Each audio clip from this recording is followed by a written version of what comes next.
sur RDC Newsline. Aujourd'hui, nous nous penchons sur les récentes révélations explosives concernant l'implication présumée de l'Ouganda dans les troubles qui secouent l'Est de la République démocratique du Congo. L'ONU a publié un rapport alarmant accusant non seulement le Rwanda, mais aussi l'Ouganda d'apporter un soutien aux forces armées rwandaises, RDF, ainsi qu'aux combattants du mouvement du 23 mars, M23, actifs dans la région. Ce rapport affirme que les renseignements militaires ougandais ont facilité le transit des troupes du M23 à travers leur territoire, en plus d'accueillir des réunions de haut niveau pour les leaders rebelles comme Sultani Makenga et Corneille Nangaa.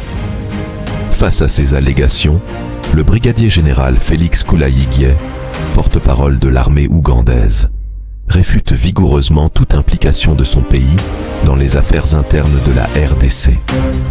Il qualifie le rapport de l'ONU de dépourvu de fondements scientifiques et biaisé, suggérant que de telles accusations visent à saboter les efforts de coopération régionale pour la paix. Pourtant, les soupçons persistent depuis des années. Un article récent du journal Le Monde a mis en lumière le rôle de l'Ouganda dans le parrainage de groupes armés et le trafic d'or en province d'Ituri, une région riche en minerais précieux.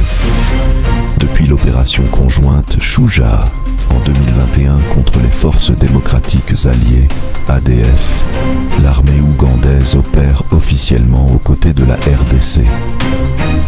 Cependant, des rapports indiquent que Kampala maintient également des liens étroits avec certaines milices locales pour sécuriser ses intérêts économiques dans la région troublée. Le trafic d'or joue un rôle central dans ce tableau complexe. Avec l'instabilité persistante dans l'est de la RDC, l'or devient une ressource clé pour financer les activités des groupes armés, avec une grande partie du minerai congolais traversant illégalement la frontière vers l'Ouganda.